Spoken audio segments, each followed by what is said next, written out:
ఆంధ్రలో కూడా హైడ్రా సైరన్ మోగబోతోందా? అది మోగడానికి ముందు వార్నింగో ఆఫరో కానీ మంత్రి నారాయణ ఒక డైలాగ్ పేల్చారు.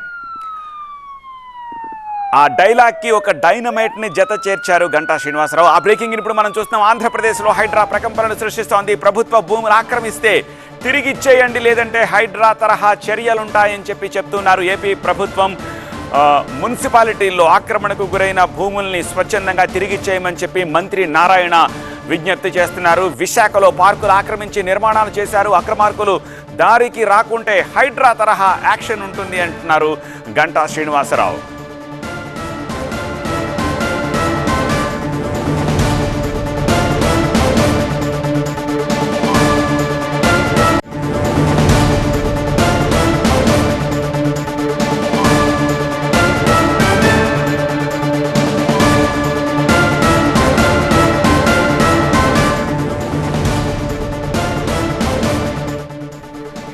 ఆల్రైట్, బ్రేకింగ్ చూశారు కదా. అసలు మంత్రి నారాయణ ఆయన పక్కనే ఉండి హైడ్రా పదాలు వాడిన గంట మాటల్ని ఒక్కసారి వినండి. కాబట్టి రాష్ట్ర ప్రజలందరికీ మీ అందరు తలపు చెప్తున్నాను, ఎవరైనా ప్రభుత్వ స్థలాలు మున్సిపల్ ఏరియాలో కానీ ఆక్యుపై చేస్తుంటే మీరే వదిలేసుకోండి.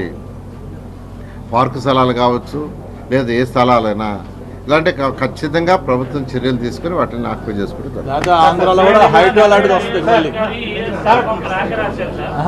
అది లేకపోతే ఆంధ్రాలో కూడా హైడ్రా లాంటిది పెట్టాల్సి వస్తుంది.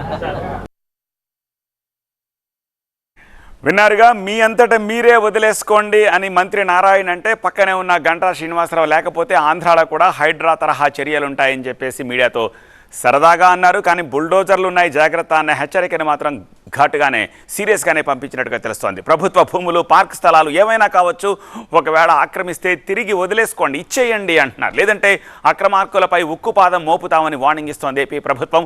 మున్సిపాలిటీల్లో ఆక్రమణకు గురైన భూముల్ని స్వచ్ఛందంగా ఇచ్చేయాలన్నారు మున్సిపల్ శాఖ మంత్రి నారాయణ. లేదంటే ప్రభుత్వమే లాక్కుంటుందని స్పష్టం చేశారు ఆయన.